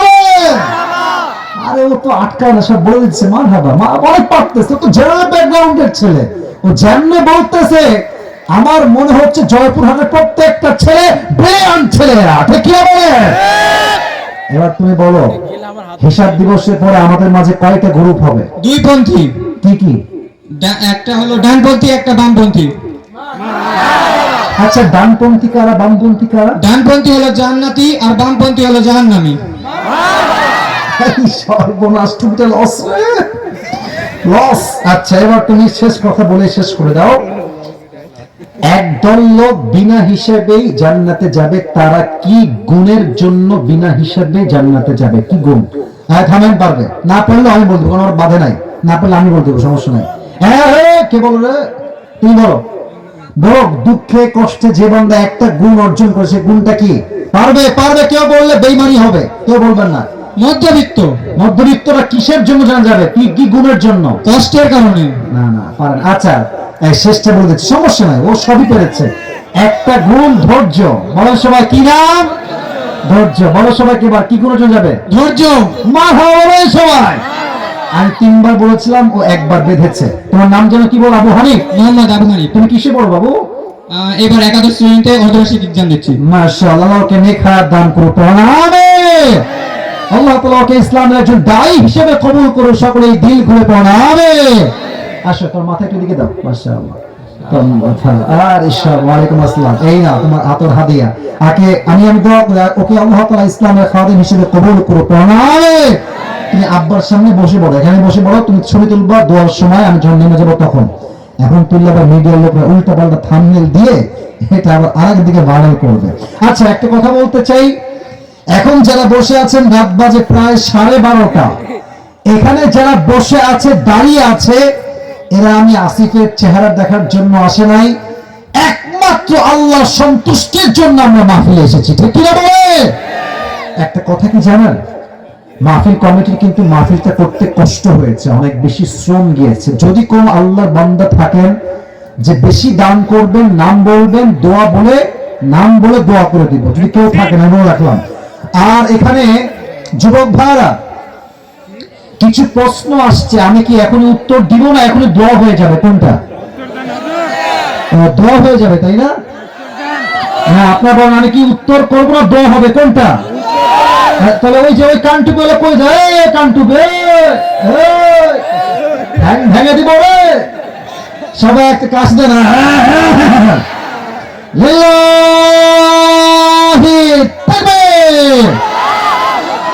আমি শুধুমাত্র উত্তরগুলো পড়ছি আপনাদের আবদারে, আদারওয়াইজ আমার যে দায়িত্ব কমিটির ভাইরা দিয়েছেন ওয়াচ করা, এটা আমার শেষ। জাস্ট ভালোবাসার স্বার্থে দোয়ার জন্য আপনাদের জন্য পড়ছি। প্রিয় ভাইরা, প্রশ্ন আসছে কিছু, যুবক ভাইরা যে কি প্রশ্ন করে। আচ্ছা, একজন যুবক প্রশ্ন করেছে, আসসালামু আলাইকুম। ওয়ালাইকুম আসসালাম। হুজুর, আমার বিয়ের বয়স হয়েছে কিন্তু বাসা থেকে বিয়ে দিচ্ছে না, এই অবস্থায় আমার কি করা উচিত? তোমার গলায় ফাঁসি দিয়ে মরে যাওয়া উচিত। মজা করলাম, দেখেন প্রিয় ভাই, একটু মজা করলাম, এটা একদম মজার পার্ট ছিল। বিয়ে যদি আব্বা না দেয়, একটা কাজ করতে পারো, আজহারি সাহেবের ওয়াজ আছে, শেখ আহমদুল্লাহ হুজুরের ওয়াজ আছে, আমারও ওয়াজ আছে, যে অল্প বয়সে বিয়ে করলে লাভ কি। তুমি এক কাজ করো, বা যখন তোমার আব্বা তোমার বাসায় আসবে, সুন্দর করে অল্প বয়সে বিয়ে করলে কি কি লাভ হয়, ওয়াজটা সুন্দর করে বাজায় দিয়ে তুমি বাথরুমে চলে যাবে, দিয়ে তুই বাথরুমে গিয়ে বসে থাকবা, তোমার আব্বা ওয়াজ শুনবে, অল্প বয়সে বিয়ে করলে এই এই এই এই এই এই লাভ হয়, যদি আমি আব্বা বিয়ে না দেই আমি কনফার্ম জাহান্নামী হয়ে যাব, ওয়াজ চলতেছে, তুমি বাথরুম থেকে বের হয়ে দেখবে আব্বা বলছে কিরে বেটা বিয়ে করবি নাকি রে? এটা হলে তো হতেও পারে, ঠিক কিনা বলো? একটু ওয়াজ শোনায় হেডের পথে আনা ট্রাই করো, 1 নাম্বার। 2 নাম্বার, যদি আব্বা তোমাকে বিয়ে নাই দেয়, তোমার বাসায় যে খাটটা আছে এটা করাত নিয়ে আসবা, করাত নিয়ে এসে বলবা এই খাট আমি রাখবো না, এই খাটটা কাপড় খাট, আমার তো বউ নাই, খাট দিয়ে আমার কি হবে? তো তোমার আব্বা বলবে কেন রাখবি না তুই কাপড় খাট? বলবো যে আব্বা এই খাট একমাত্র বউ হলে থাকবে, হয় এই মুহূর্তে আমি খাট কেটে ফেলবো। আচ্ছা, আর একটা কাজ তুমি করতে পারো, অলওয়েজ মন মরা, কিরে খাবি না, কিরে বাহিরে যাবি না, সবকিছুতেই না, মন মরা মন মরা, কাজে মন নাই, পড়ায় মন নাই, কোনো কিছুতেই মন নাই। বাপ বলবে কি রে তোর কি লাগবে আব্বা, কি সমস্যা? বলছে আব্বা একটা বউ তুমি আমাকে দিয়ে দাও, আমি শুধু পড়াশোনা কেন, আমি কাজ করতে আমি প্রস্তুত আছি। ঠিক কি বলেন? আর একটা কাজ তুমি করতে পারো, আব্বাকে ডেকে বলবা যে আব্বা, না বুঝে বলা উচিত আসলে, আব্বা জানরা কেউ খারাপ না, এখানে আমার আব্বারা আছে, আব্বা কখনো খারাপ হয় না। মাথায় একবার পৃথিবীতে প্রত্যেকটা পিতাই ভালো পিতা, প্রত্যেকটা পিতাই ভালো আব্বা, কিন্তু বোঝার ক্ষেত্রে একটু ভুল বুঝাবুঝি হয়। আব্বাকে ঠান্ডা মাথায় বসায় বলবো আব্বা তুমি তো আমারই আব্বা, তুমি যদি আমাকে বিয়ে না দাও আব্বা, আমার যে যৌবনের চাহিদা, প্লিজ রাগ করবেন না, আমার যে যৌবনের চাহিদাটা আছে এটার জন্য আমার অনেক গুনাহ হয়ে যাচ্ছে, আমি মোবাইল ফোনে বাজে ভিডিও দেখে ফেলছি, রাস্তাঘাটে আমার মেয়েদের দিকে বাজে চোখ চলে আসছে, আব্বা প্লিজ তুমি যদি আমার চরিত্রকে রক্ষা করতে চাও আমাকে এখনই এই মুহূর্তে চরিত্রবান মেয়ে দেখে বিয়ে দিয়ে দাও। ঠিক আছে? আল্লাহ প্রিয় আব্বা জানদেরকে বোঝার তৌফিক দান করুক। সকলে আমরা দিল খুলে পড়ছি আমিন। আচ্ছা আর একটা বলে শেষ করছি, আমাকে ডাক্তার করেন নাই তো আপনারা? আবার তাকবীর দেন, লিল্লাহি তাকবীর। আসসালামু আলাইকুম। ওয়া আলাইকুম আসসালাম। আমি একটা মেয়েকে অনেক ভালোবাসি, সে আমার সাথে কখন মানে এক কথায় সে বলতে চাচ্ছে তার বিয়ে হয়ে গেছে, এখন সে ছেঁকা খেয়ে বেকা হয়ে গেছে, সে এখন কি করবে? আচ্ছা দেখেন আমি বলি না এটা এটা এটা হাসির চ্যাপ্টার নয়, আসলে যার হারায় সেই বোঝে বাস কারে কর। হ্যাঁ, আমি যুবকদের সবাইকে একটা কথা মন থেকে বলছি, যুবক ভাই এখানে আব্বা জানরা আছে, কথা বেশি বলতে পারবো না, একটা কথাই বলতে চাই, যেই মেয়ে তোমাকে বাদ দিয়ে অন্য কোথাও বিয়ে করে ফেলেছে ওইটা তোমার বউ হওয়ার যোগ্যতাই তার কাছে ছিল না। যেই মেয়ে আল্লাহ তোমার জন্য লিখে রেখেছে ওই মেয়ে তোমার জীবনে আসবে ঠিকই, কখনো সে আর অন্য কাউকে বিয়ে করবে না। আর 2 নাম্বার কথা, এই যুগে কাউকে বেশি ভালোবাসার কোনো দরকার নাই। এই যুগটা এত বেঈমানের যুগ, যত বড় বিশ্বাস তত বড় আচলা বাস। এখানে বিশ্বাস করে কেউ কখনো জিততে পারে না, দুনিয়াটাই হচ্ছে বিশ্বাসঘাত আর বেঈমান দ্বারা ভরে গিয়েছে যুবক ভাই আমার। অতএব কোনো মেয়ে ছেড়ে গেছে আমি আর বাঁচবো না, আমি মরে যাব, আমার জীবনের আর কোনো মানে নাই, আরে বেটা কথা হবে চেঞ্জ, আমি আমার ক্যারিয়ার এমন সুন্দর করব, আমি আমার জীবনে এমন ভাবে প্রতিষ্ঠিত হব, যেই মেয়ে ছেড়ে গেছে এই মেয়ের চেয়ে 1000 গুণ বেশি যোগ্যতা সম্পন্ন মেয়ে আমাকে বিয়ে করার জন্য আমার পেছনে লাইন ধরে দাঁড়িয়ে যাবে। এটাই তোমার চিন্তা হওয়া দরকার। তুমি ছ্যাক খাইলে, তুমি বেকা হইলে কেউ তোমাকে সোজা করতে আসবে না। মানুষ খালি ভাঙতে পারে, মানুষ কিন্তু জোড়া লাগাইতে পারে না যুবক ভাই। কি বলো? আল্লাহ তাআলা আমার প্রিয় যুবক ভাইদেরকে কথাগুলো মানা বোঝা এবং আমল করার তৌফিক দান করুন। আমিন। যারা দাঁড়িয়ে আছো প্রিয় ভাইরা, একটু দোয়ার জন্য বসে গেলে অত্যন্ত খুশি হতাম। একবারেই দেখবেন বসে যাবে না, ভদ্র তো সবাই এই বসে গেছে, ওই যে বসে গেছে, এই সর্বনাশ, ও কান্টুপি ওরা বসে পড়ো, পেছনে ভাইরা বসে গেছে। মাশাআল্লাহ। প্রিয় ভাইরা যারা লেটা মেরে বসে আছেন, একটু আদবের সঙ্গে আত্তাহিয়াতুর সুরতে বসলে ভালো হয়। আমার আব্বা জানগুলো অত্যন্ত বিনয়ী, আদবওয়ালা, ভদ্র, নম্র। আসলে নওগাঁ এবং জয়পুরহাট এদিকে প্রত্যেকটা মানুষ শান্ত শিষ্ট ভদ্র মনোমাইন্ডের মানুষ, ঠিক কিনা বলবে? আল্লাহ তাআলা আমার প্রিয় জয়পুরহাটের ভাইদেরকে ইসলামের জন্য কবুল এবং মঞ্জুর করুন। সকলেই দিল খুলে পড়ছি আমিন। সবাই দুরূদ শরীফ পড়ুন। আল্লাহুম্মা সাল্লি আলা মুহাম্মাদ ওয়া আলা আলি মুহাম্মাদ কামা সাল্লাইতা আলা ইব্রাহিম ওয়া আলা আলি ইব্রাহিম ইন্নাকা হামিদুম মাজিদ। দোয়ার সময় কেউ সেলফি তুলতে আসবেন না, নেমে যাওয়ার সময় হাত মিলাবেন, সেলফি তুলবেন, কোনো আপত্তি নাই, বাট দেওয়ার সময় মানে মোবাইল ফোনটা বের করবেন না। আলহামদুলিল্লাহি রাব্বিল আলামিন والصلاة والسلام على سيد الأنبياء والمرسلين وعلى آله وأصحابه أجمعين আল্লাহ রাব্বুল আলামিন কুয়াশার রাত, গভীর রাত, ঠান্ডার রাত, শত শত যুবক ভাইয়েরা, আমার পরিচয় টুকরা, আমার প্রিয় আব্বাজানরা তোমার শাহিদ দরবারে হাত তুলেছে আল্লাহ। মেহেরবানি করে আমরা যারা সেই 11টার সময় আমি আসছি, এখন প্রায় রাত 1টা বাজতে গিয়েছে আল্লাহ, এই প্রায় 2 ঘন্টা যাবত আমার পরিচয় টুকরা মুরব্বী আব্বাজানরা, যুবক ভাইয়েরা, মায়েরা, বোনেরা এই ঠান্ডার ভিতরে, কুয়াশার ভিতরে বসে বসে ওয়াজ শুনেছে আল্লাহ। আমি অধমের কথায় ভুল হতে পারে, ভ্রান্তি হতে পারে আল্লাহ, মেহেরবানি করে ভুলগুলো ক্ষমা করে দিয়ে সবাইকে তুমি সঠিক কথা অনুযায়ী আমল করার তৌফিক দান করে দাও আল্লাহ। আল্লাহ রাব্বুল আলামিন আমাদের পক্ষ হতে অনেকের জনম দুঃখিনী আম্মা জান, জনম দুঃখী আব্বা জান বিদায় নিয়ে অন্ধকার কবরে চলে গিয়েছে, সকলের কবরকে তুমি জান্নাতের টুকরা হিসেবে কবুল এবং মঞ্জুর করে নাও আল্লাহ। আমার ডানে, আমার সামনে, আমার পেছনে আমার কলিজার টুকরা মুরব্বী আব্বা জানরা, সাধারণ মুরব্বী আব্বা জানরা তোমার শাহী দরবারে হাত তুলেছে আল্লাহ।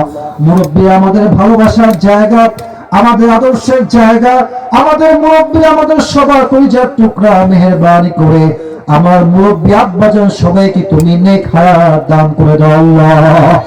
আল্লাহ রাব্বুল আলামিন দয়া করে মেহেরবানি করে হায়াত যখন শেষ হয়ে যাবে সবাইকে তুমি ঈমানি মরণ নসিব করে দিও আল্লাহ। আজকের মাহফিলের সহসভাপতি আমার বাম পাশেই বসে আছে আল্লাহ, অত্র মসজিদের খতিব সাহেব বসে আছে আল্লাহ। মেহেরবানি করে খতিব সাহেব এতদিন পর্যন্ত তোমার ঘরের খেদমত করেছে আল্লাহ, মেহেরবানি করে খতিব সাহেবকে তার মৃত্যুর শেষ নিঃশ্বাস পর্যন্ত তোমার ঘরের খাদেম হয়ে মৃত্যুবরণ করার তৌফিক দান করে দাও আল্লাহ। আল্লাহ রাব্বুল আলামিন দয়া করে মেহেরবানি করে এই মাহফিলের সভাপতি, সহসভাপতি, সেক্রেটারি, ক্যাশিয়ার সাহেব সহ যারা এই মাহফিল ব্যবস্থাপনায় রয়েছে আল্লাহ, আমার কলিজার টুকরা যুবক ভাইরা সহ তারা অনেক পরিশ্রম করেছে, মাথার ঘাম পায়ে ফেলেছে, দিন রাত কতই কষ্ট করেছে আল্লাহ, বলার মতো কোনো ভাষা আমার কাছে নাই আল্লাহ।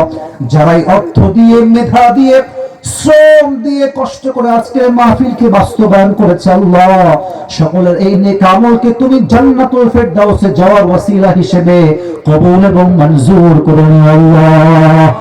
আল্লাহ রাব্বুল আলামিন আমার কলিজার টুকরা যুবক ভারত এত ঠান্ডার ভিতরে জ্যাকেট পরে, সোয়েটার পরে, চাদর পরে আল্লাহ বসে বসে শেষ পর্যন্ত ওয়াজ শুনেছে আল্লাহ। আমি কৃতজ্ঞতা আদায় করব কোন ভাষায়, আমার কাছে কোনো ভাষা নাই আল্লাহ।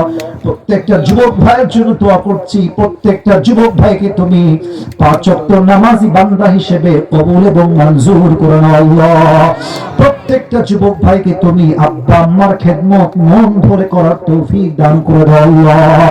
আল্লাহ রাব্বুল আলামিন দয়া করে মেহেরবানি করে বিশেষ করে আজকের মাহফিলে দান করেছে আল্লাহ, কেউ কম করেছে, কেউ বেশি দান করেছে আল্লাহ, যে যে নেক উদ্দেশ্যে দান করেছে সকলের নেক উদ্দেশ্যকে তুমি কবুল এবং মঞ্জুর করে নাও আল্লাহ।